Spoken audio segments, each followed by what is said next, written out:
Ja, und fragen wir nach in Großbritannien beim BBC-Journalisten Andreas Wolf. Hallo. Hallo, Frau Gehäuser. Gibt es Reaktionen des britischen Königshauses? Also jetzt auf diesen konkreten Fall vor Gericht in den USA gibt es keine Reaktion.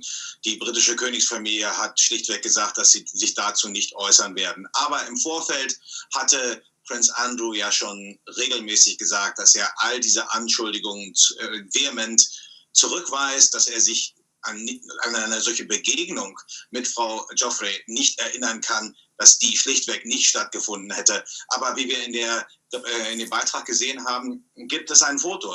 Wenn das Foto stimmt, dann muss er sie zumindest einmal kurz getroffen haben. Dann muss er also auch irgendeine juristische Strategie entwickeln. Mit was rechnen Sie da?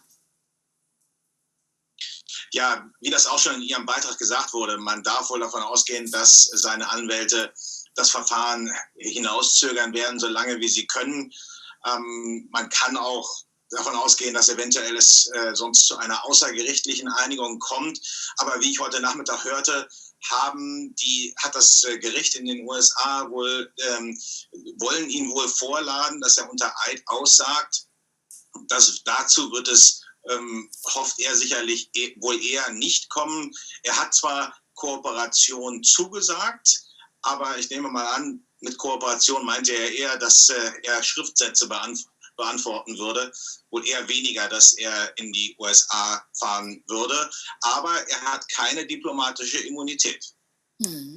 Es geht hier ja um sexualisierte Gewalt und also auch um Machtmissbrauch. Wie wird dieser Fall und die spezielle Entwicklung eines Mitglieds der vermeintlichen Elite in Großbritannien, des Königshauses, diskutiert und auch bewertet?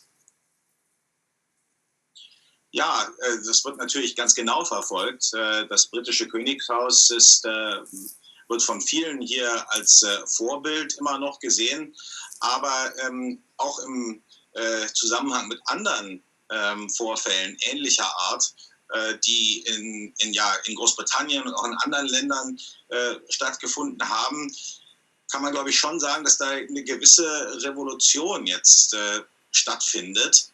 Angefangen durch die MeToo-Bewegung, ist es eben jetzt nicht mehr so einfach möglich für Personen, die Macht oder Geld haben, zu tun und zu lassen, was sie wollen. Und mehr Frauen, hier auch in Großbritannien, die treten damit an die Öffentlichkeit und